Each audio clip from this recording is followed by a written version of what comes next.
Apo fillojmë. Javën e kalume ju kemi paralajmëruar për një seri të videove që kanë të bëjnë me sistemin energjetik në Kosovë. Sot po fillojmë për halkës të parë të prodhimit që është Keku, për me vazhdu ditëve në vije me halkat e tjera si Kost, Kec e Kesko. Keku është prodhuesi kryesor vendor i energjisë elektrike. Për me kuptu pse investimet në Kek kanë rëndësi, duhet me pa gjendjen reale të prodhimit. Kek prodhon energji kryesisht përmes linitit në 2 termocentrale në Obiliq, Kosova A dhe Kosova B. Njësia më e vjetër e Kosovës A daton prej vitit 1962, ndërsa njësia më e re e Kosovës B daton prej vitit 1984. Pra, sistemi kryesor prodhues i Kosovës ende mbështetet në bloqe që janë prej 40 dhe në 60 vjet të vjetra. Kapaciteti maksimal historik i Kekut ka qenë rreth 1480 MWh, po kapaciteti real i disponueshëm sot është dukshëm më i ulët, rreth 900 MWh. Në anën tjetër, në pikën e konsumit, Kosova mundet me shku në konsum rreth 1500 MWh, dhe kjo do të thotë që edhe në ditët më të mira, prodhimi vendor nuk e mbulon plotësisht kërkesën e konsumit. E kur një blok bjen, hapësira për manovrim rritet, menjëherë rritet edhe nevoja për import. Prandaj, çdo tender i vonum, çdo kontratë e shkputun, çdo investim i paralizum në Kek është rrezik direkt për prodhimin vendor të energjisë elektrike. Shtek ka hulumtu investimet e bome në Kek dhe të planifikume për gjatë viteve të fundit, e duke shfletu qindra faqe dokumente, kontrata, vendime të autoritetit kontraktues, ankesa në SHP dhe vendime për shkputje kontratash, kemi has në një emën që përsëritet shpesh. Bahri Aslani përmes Ecoinvest, shpesh në konsorcium me grupe e kompani të huaja, ke ky një operator me 10 kontrata e 10 miliona euro të përfitume nga Keku. Një operator që shpesh paraqitet duke u thirrë në emra të mëdhenjve e të pushtetshmëve të kalumës së politikës kosovare, edhe po ashtu një operator që në dokumente del shpesh herë si fitues e ka njëherë si ankus, nga njëherë si ai që i cilit janë shkput kontratat, e nga njëherë ai që bllokon shumë procese. E këtu një pyetja jonë. A kemi të bëjmë me konkurrencë normale në prokurim, apo me një model ku investimet kritike në Kek mbesin peng? Rasti parë është kontrata rehabilitimit të kullës ftose në termocentralin Kosova B. Qa ishte kjo kontratë? Në vitin 2022, Kek hapi aktivitetin e prokurimit për rehabilitimin e kullës ftose në termocentralin Kosova B. Kulla ftose është pjesë jetike për punën e termocentralit. Pa ftohje të qëndrueshme, bloku nuk ka stabilitet, e pa stabilitet rritet rreziku i ndalesave. Kur ndalet prodhimi, Kosova bëhet e varur prej importit. Në këtë procedurë shfaqen disa operatorë, Bahri Aslani me bashkëpunëtorët e tij, G3 Engineering me Novamat, si dhe ofertuesit e tjerë. Oferta e Bahri Aslanit del më e lira, rreth 2.514.000 euro. Po, çka ndodh më pas? Tenderi nuk përfundoi me rehabilitim, përkundrazi hyri në ankesa rivlerësime dhe vendime të përsërituna. Në fund, Kek e anulloi aktivitetin me arsyetimin se nuk kishte asnjë ofertë të përgjithshme. Po brenda kësaj procedure del një çështje edhe më e rëndë. Referenca të kontestume dhe dyshime për dokumentacion të falsifikuar, duke u thirrë në kompaninë Enel Green Power. Sipas dokumenteve, Kek e ka verifikuar referencën dhe janë ngritur dyshime serioze për dokumentacion e duke paraqitur diçka që nuk është sipas Kek e qëndrueshme. Shteg, përmes burimeve të veta, ka kuptuar që lënda rreth referencave të dyshume si të falsifikume, e cila fillimisht po trajtohej në prokurori, ishte mbyll, po më pas rasti është kthyer në rihetim, pasi sipas burimeve tona janë gjetë prova shtesë që operatori kishte bërë falsifikime të mëtutjeshme me qëllim që me mbulu falsifikimin e referencës së parë.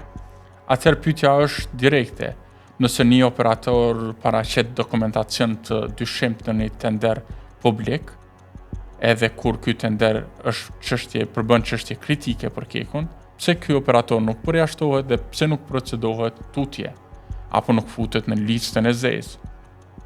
Dhe ku vjen pjesa më problematike, i njëjti operator del që në këtë histori të kundërshtose në Kosovën B nuk penalizohet, po më pas përfiton aktivitet për kullën ftofse në Kosovën A. Pra, pyetja për Kekun është: a ka kontrollu historikun e operatorit para se m'ia dhon kontratën e re, apo në Kek çdo tender nis sikur dje s'ka ndodhur kurrë?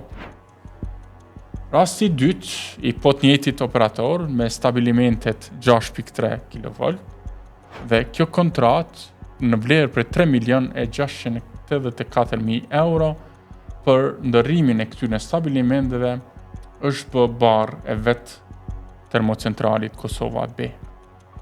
Operatori ekonomik Bahri Aslani ishte njëri prej operatorëve që kishte konkuru në këtë tender dhe kishte fitu të njëjtin. Stabilimentet janë pajisje elektrike kritike brenda termocentralit dhe kur këto investime nuk realizohen, atëherë rrezikohet siguria teknike e bloqeve dhe zgjatet varësia nga pajisjet të vjetra. Po çka ndodhi në të vërtetë? Kontrata u nënshkru më 24 shtator të vitit 2024 dhe punët duhet realizoheshin deri në vitin 2025, po me 15 shtator 2025 Keku mori vendim për shkputjen e kontratës dhe arsyetimi ishte shumë i rëndë. Kontraktuesi nuk i ka përmbush obligimet kontraktuale dhe nuk ka tregu gatishmëri për realizimin e kontratës. Kush mban përgjegjësi në këtë mes? Fillimisht operatori ekonomik që ka marrë kontratën dhe nuk e ka realizuar punën, po jo vetëm ai. Këtu hyn edhe Keku, edhe menaxheri kontratës, edhe prokurimi, zyra ligjore e menaxhmentit në përgjithësi. Sepse një kontratë e tillë ekziston një instrument konkret brenda kontratës, quhet siguria e ekzekutimit apo garancioni i sigurisë së ekzekutimit. Nëse garancioni ka qenë 10% e vlerës, pra rreth 368.000 euro, këto para është dashur me mbrojt Kekun në rast se dështimi i operatorit do shkonte deri në fund. Dhe pyetja është: a u konfisku ky garancion? Nëse po, kur dhe sa? Nëse jo, pse jo? Sepse një kontratë 3.6 milionëshe, kur dështon dhe garancioni nuk konfiskohet, atëherë dëmi nuk është vetëm teknik, është edhe financiar. Nëse më vonë i njëjti investim duhet me u rishpall me vlerë më të lartë, pra rreth 6 milion euro paraqit jetë vlera e këtij investimi nëse bëhet në parametra të njëjtë, atëherë kush e pagun këtë dëm? Rasti i tretë, shirita transportues me goma me pëlhur. Kjo kontratë përbën prap një kontratë problematike për të njëjtin operator. Furnizimi me shirita transportues me goma pëlhur me numër të referencës, siç po e shihni në ekran, është i rëndësishëm sepse shirita transportues janë pjesë e zinxhirit të prodhimit. Ata mundsojnë bartjen e materialeve të rëndësishme brenda Kekut. Çka ndodhi në këtë proces? Procedura hyni në një cikël ankesash me vendime të OSHP-s edhe rivlerësime gjatë viteve 2024-2025.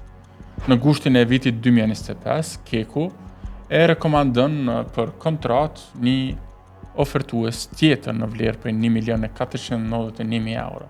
Po në garë ishte edhe Eko Invest dhe Bahri Aslani, me ofertë më të shtrenjtë 1.539.000 euro. Dhe me që Barria Slani dhe Ecoinvest nuk u shpallën fitus, ata inicun në procedurë në OSHP. Pretendimi ishte që oferta paraprake konsiderohej si e papërgjegjëse dhe kishte probleme me variantet e specifikat teknike. Ndërsa Keku thot se ka kërku vetëm sqarime teknike nga prodhuesi dhe se oferta sipas tyre ishte në rregull. Po më vonë ndodh një kthes e rastësishme. Në vitin 2026 del se në procedurë tjetër të negociume me që procedura e rregullt ishte e bllokuar, Barria Slani fiton tender një burimor me vlerë 644.900 euro. Dhe pyetja është e pashmangshme. Pse kjo ofertë duhet trajtohej si serioze dhe pse duhet kaloj në negociata me të njëjtin operator kur ai më parë kishte blloku procedurën e rregullt të tenderimit. Këtu nuk kemi veç konflikt mes operatorëve, po duket që kemi edhe sistem ku furnizimet kritike hynë në një spirale të ankesave e rivlerësimeve, ndërsa nevojat e Kekut mbesin aktive dhe roli OSHP-s këtu është qendror. OSHP-ja është organi që duhet me garantu lishmëri në prokurim, po kur lëndët kthehen disa herë në rivlerësime dhe projekti prap nuk përfundon në terren, atëherë shtrohet një pyetje tjetër, kush po merret me prodhimin dhe bllokimet në procedura në përgjithësi. Nga të dhënat tona shihet se Barria Slani ka parashtruar 10 ankesa në OSHP brenda aktiviteteve të Kekut dhe kur ankesa bëhet si mjet i përsëritur, efekti i tyre dihet. Duhet me analizu apo mbrohet konkurenca apo po bllokohen investimet, sepse rreziku i rënies së blloqeve është real. Keku operon me termocentrale të vjetra, mbi 50 vjeç e mbi 40 vjeç. Në dimën, sistemi shkon afër kufinit real të prodhimit, në një defekt të paplanifikuar të papritur, Kosova mundet me kriju me njëherë nevojë emergjente për import, dhe importi ju e dini në çfarë shifra alarmante shkon përgjatë asaj periudhe dhe ne e paguajmë atë import përmes faturave tona. Prandaj, këto 3 raste nuk janë raste të izolume, janë simptoma të një problemi më të madh. Kulla ftose nuk rehabilitohet, stabilimentet nuk ndrohen, shiritat transportues futen në ankesa e procedura të reja, e në secilin rast publiku vetëm është spektator duke e pa se si blloqet mund me ra ditë mas dite. Dhe pyetja mbetet, kush po e mban peng Kekun? A janë operatorët ekonomik që marrin kontrata e nuk i realizojnë ato? A është Keku që nuk i mbron mjaftueshëm interesat e veta? A është OSHP-ja që përmes vendimeve të përsërituna e mban sistemin në një rreth vicioz? Apo është menaxhmenti dhe bordi që nuk japin llogari për dëmin e shkaktuar brenda Kekut? Na nuk jemi kundër bizneseve që konkurrojnë ndershëm, po një treg i shëndetshëm ka edhe nevojë për operator serioz. Pra kur të njëjtit tema rrotullohen rreth kontratave milionshë, ankesat e përsërituna të tyre bëhen modus operandi e dokumentet e kontestuara të kontratave shkputen, po nuk konfiskohet garancioni i ekzekutimit. Atëherë, kjo çështje nuk është vetëm çështje e biznesit dhe tregut të lirë, është çështje e interesit publik në përgjithësi. Energjia është siguri ekonomike e kombëtare dhe në Kek pyetja nuk është më kush po fiton tender, po kush po e rrezikon prodhimin vendor të energjisë. Apo varemi prej importit qëllimshëm, kush po fiton prej varësisë nga importi dhe kush po pagun në fund, qytetari.